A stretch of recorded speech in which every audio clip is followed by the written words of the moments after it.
এবার যেতে হবে, নাহলে অনেক দেরি হয়ে যাবে, জঙ্গল পেরোতে পারবো না। থাক, তোমাকে আর এতটা আসতে হবে না, তোমার শুধু শুধু নাহলে দেরি হয়ে যাবে। ও তাতে কিছু লয় না মানে আমরা চীনে চলে যেতে পারবো, তুমি আবার এতটা পথ আসবে তো তাই। মুখ থাকলে কি কোনো অসুবিধা তো হবে? এভাবে কথা বলার কি আছে, মানে এতটা পথ আসতে হবে, আমি তাই বলছিলাম। দেখ, কখনো কখনো যাবার পথতে মেলা আনন্দ হয়, ফিরবার পথতে এই আনন্দ তো থাকবে ক্লাব বটে, কিন্তু এই স্মৃতিটা তো থাকবে। মুই স্মৃতির পথ তো ধরে ফিরে তো আসবো ঠিক।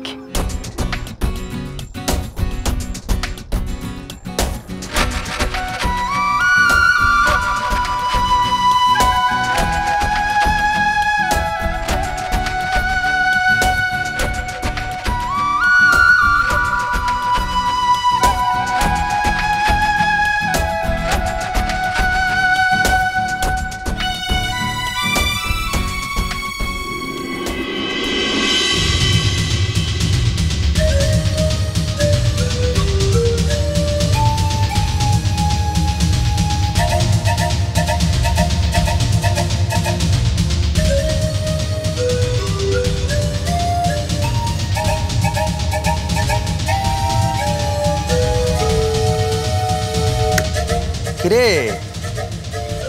কপালটা তো দেখছি এবার সায় দিচ্ছে রে। তাই তো দেখছি গুরু।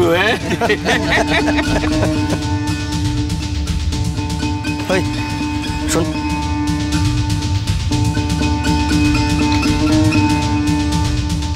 খোঁজ নে তো ওরা কোথায় যাচ্ছে।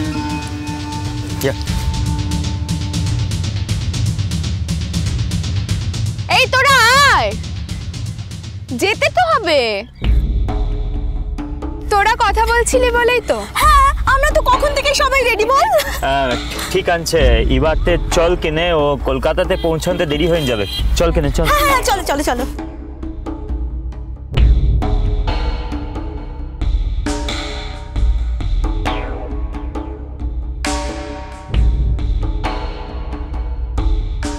হ্যাঁ তাড়াতাড়ি চল কেনে, এই দিকে আসিস এখানটাতে।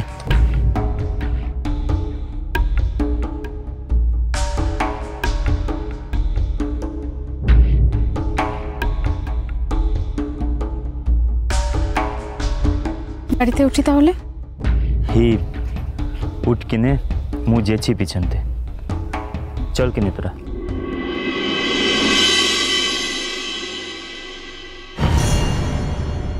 এই গুরু, হ্যাঁ, আর ওরা তো কলকাতা যাবে বলছে। আবার চণ্ডীটা কোথায় যাবে? আরে ওটাকে নিয়ে চিন্তা করিস না, দরকার হলে রদ্দা মেরে অজ্ঞান করে রেখে দেবো। চল ওদের ফলো করি।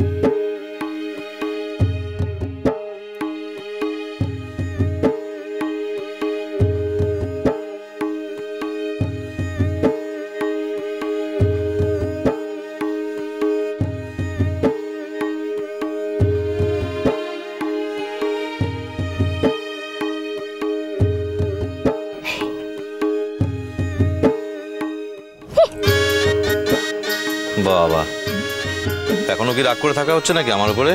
মু তো রাগ করিলাই, রাগ তো করবো কিসের লিখে। ঠিক আছে, এখানে তো আমার আর নিজের বলতে কেউ নেই, তাহলে অনুষ্ঠান শেষে বাড়ি ফিরে যাবো ভাবছি। যখন নিজের বলতে কেউ নেই থেকে এবার কি করবো বলো? ঠিক আছে হয়েছে, এখন চুপটো করে বসো, ও স্বপ্না দিদিমণি কি বলবে সেগুলো শুনো। স্বপ্না দিদিমণি, হ্যাঁ অবশ্য পুরোটা ঠিক বলিনি, নিজের বলতে যে একদম কেউ নেই তা তো নয়, ফুলমণি তো আছে, সে নিশ্চয় আমাকে হেলাফেলা করবে না। ফুলমণি আনছে, আজকে তো একজনের সংবর্ধনা, সে তো আমাকে পাত্তাও দেবে না। ফুলমণি তো আর সেসব বালাই নেই। যাই ফুলমণির কাছে গিয়ে বসি। ও ফুলমণি, তোমার পাশে একটু জায়গা হবে বসার? আরে হিরে হবে, একটু আসবি কি ঘাটে? এই এখান থেকে ছোটটা বসো, জামাইটা বসবে কি খানতে? খুব হাসাটো হচ্ছে ক্লা, চুপ করে এখানটাই বসো। ফুলমনির সঙ্গে বসবে, না হইলে না একেবারে ঘরতে পাঠাই দিব। আসছি। এই যাবি ক্লা, বস এখানে। কেন যাবো না? না। নমস্কার। উপস্থিত সকল ছাত্রছাত্রীকে জানাই আমাদের প্রাণ ভরা ভালোবাসা। অভিভাবক এবং এলাকার সকল অধিবাসীবৃন্দকে জানাই আমাদের আন্তরিক শুভেচ্ছা। আজ আপনারা সবাই উপস্থিত থেকে আমাদের অনুষ্ঠানকে সার্থক করে তুলেছেন। আপনাদের কৃতজ্ঞতা জানানোর ভাষা আমাদের নেই। আমরা কিছুক্ষণের মধ্যেই আমাদের অনুষ্ঠানের সূচনা করতে চলেছি। আর আজ আমরা আমাদের অনুষ্ঠানের সূচনা করতে এমন একজন বিশিষ্ট মানুষকে উপস্থিত করব আপনাদের সামনে, যিনি নিজের হাতে এই পলাশবনির প্রাণ প্রদীপটি জ্বালিয়ে রেখেছেন, যার লড়াই ছাড়া পলাশবনির আজকের দিনটিতে আসা সম্ভব ছিল না। যিনি এই পলাশবনির মানুষকে বুঝিয়েছেন শুধু অন্ন নয়, চাই শিক্ষা। যিনি এই পলাশবনির মানুষদের বুঝিয়েছেন ঘরের ছেলেটি যেমন তাদের সম্পদ, মেয়েটিও কিন্তু তাদের অনন্য সম্পদ। যার সাহায্যে আজ এই গ্রামে স্বাস্থ্যকেন্দ্র, স্কুল, রাস্তা, কাজ এছাড়াও বহুবিধ উন্নয়ন সম্ভব হয়েছে। যার জন্য আজ এই গ্রামের প্রতিটি ছেলে মেয়ে স্কুলে পড়তে আসে। যিনি এই পলাশবনির মানুষদের বুঝিয়েছেন মাথা উঁচু করে বেঁচে থাকতে চাই শিক্ষা। আমরা এখন মঞ্চে ডেকে নিচ্ছি সেই মানুষটিকে, যিনি নিজেই পলাশবনির অন্য এক নাম হয়ে উঠেছেন। তিনি হলেন সত্যকাম হেমব্রমকে।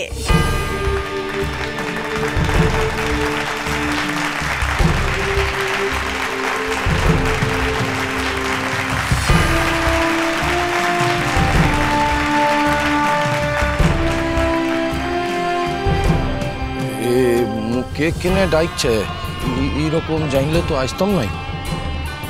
তো ডাকছে যখন যাকে নেই। মঞ্চে আসতে অনুরোধ জানাচ্ছি সত্যকাম হেমব্রমকে।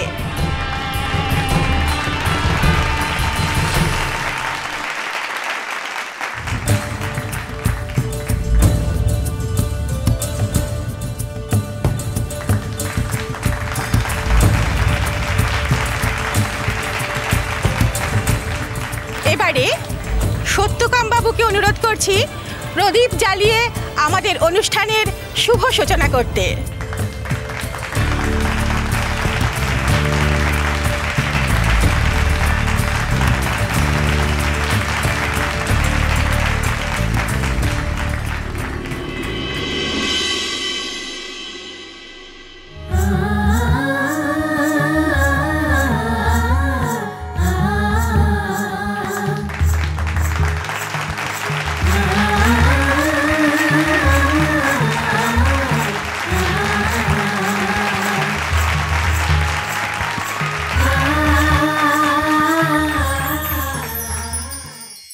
আজকের এই দিনটার পিছনে কতদিনের কঠিন লড়াই তা তো সত্যকাম জানে। লড়াই তো না করলে সত্যটা মিলবে কি মন করে?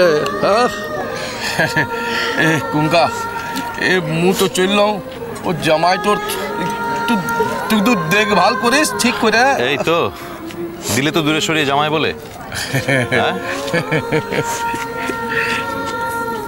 জামাই বাপ, এই পলাশবনির দায়িত্বটা মু তোর হাততে দিয়ে গেলাম। মিষ্টি কুটু মিষ্টি কুটু মিষ্টি কুটু।